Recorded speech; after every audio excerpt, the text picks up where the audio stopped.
ప్రచార యావ తప్ప పనుల్లో పసలేని పచ్చనాయకుడు చంద్రబాబు. ఇంకా ఆయన పచ్చ మీడియా బ్యాచ్ అయితే నిద్రలేచిన దగ్గర నుంచి పడుకునే వరకు ఓహమని ఊదరగొట్టి మామూలులకి పగలు చూడలేకుండానే రాత్రి కలలోకి వచ్చేటట్టు కొట్టేస్తుంటారు డబ్బా.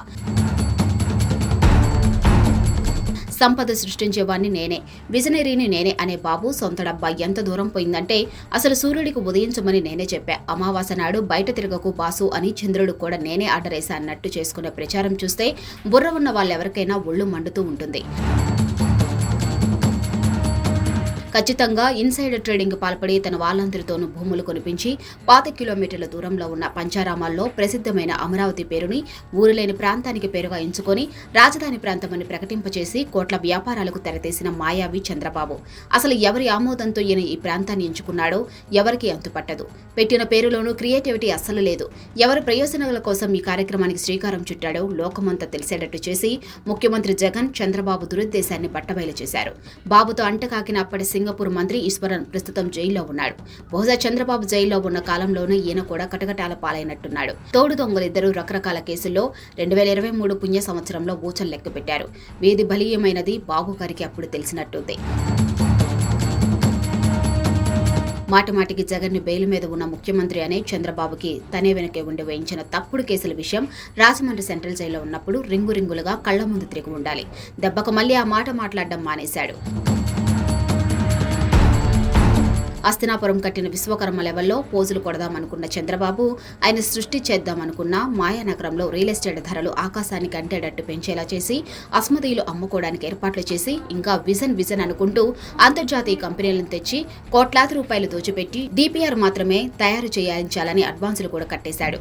తన జేబు సొమ్ము కాదు కదా, మనదే కాకపోతే కాశీ దాకా దేహమన్న సామెత గుర్తొచ్చినట్టుంది. తన పిచ్చి ప్రయత్నానికి ఆ కాశీ ఎంపీ దేశ ప్రధానమంత్రి నరేంద్ర మోడీని తీసుకువచ్చి ఒక రాయి వేయించాడు. వెంటనే పిచ్చి ప్రలాపనలు మొదలుపెట్టేశాడు. అమరావతికి హైపర్ లూప్ తెస్తా, 2018లో అమరావతిలో ఒలింపిక్స్ నిర్వహిస్తా, ఇలా సంధి ప్రలాపనలు పేలడం, దాన్ని ఆహా విజనరీ ఓహో విజనరీ అని పిచ్చి పచ్చ బాకాలు మొత్తుకోవడం ప్రజలు మర్చిపోలేదు.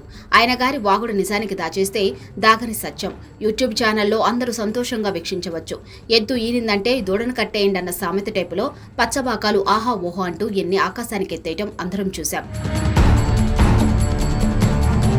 రకరకాల డిజైన్లు, ఇడ్లీ స్టాండ్ ఆకారంలో సెక్రటరియట్, ఇంకా 9 నగరాలు ఇలా ఏవేవో పిచ్చి గ్రాఫిక్ చేయించి ప్రపంచమంతా తిప్పి ఆంధ్రప్రదేశ్ని 10 ముందు ఒక కార్టూన్ లాగా నిలబెట్టాడు. ఈయన బాధపడలేక నిర్ధరకమైన ప్రాజెక్ట్ చేయలేక మాకీ అసోసియేట్స్ అనే జపాన్ సంస్థ అధ్యక్షుడు ఫుమిహికో మాకీ అనే ఆయన నానా తిడుతూ ఉత్తరం రాసి కేంద్ర ప్రభుత్వానికి కంప్లైంట్ ఇచ్చి మరీ తప్పుకున్నాడు. ఇంత శృంగభంగం జరిగాక లండన్ కంపెనీ పాస్టర్ అండ్ పార్ట్నర్ని తెచ్చి సినిమా దర్శకులను పెట్టి తన జాతీయ భద్రత కోసం కృషి చేద్దామంటే ఎలక్షన్లో కొంప కొల్లేరైంది. గాల్లో ప్రయాణిస్తుంది చెప్పిన హైపర్ లూప్ గాల్లో కలిసిపోయింది. ఒళ్ళు తెలియకుండా చేసిన ఒలింపిక్స్ వాగ్దానం తోలు వచ్చేసింది. ఇడ్లీ స్టాండ్ ఇంగ్లీష్ జోకులా ఇలికించింది. విజన్ వికటించింది. భజన బావురుమంది. మళ్లీ 2024 ఎన్నికలు ముంగిట్లోకి వచ్చేశాయి. ఎవరి కోసం ఈ త్రిశంకు నగరం నిర్మిద్దామనుకున్నాడో ఆ గద్దలన్నీ మళ్లీ కలేబరాల కోసం ఆకాశంలో నుంచి ఎగురుకుంటూ వాలాయి. కానీ రాష్ట్రం అన్యాయమైపోకుండా జగన్ కత్తి తీసుకుని కాపలా కాస్తున్నాడు. జనం ఓట్ల పండుగ కోసం ఓపిక ఎదురు చూస్తున్నారు. ఈసారి మూకుమ్మడిగా వచ్చిన కూటమి ముఖను మూచపోయేటట్టు ఓట్లతో కొట్టడానికి వారంతా సిద్ధం.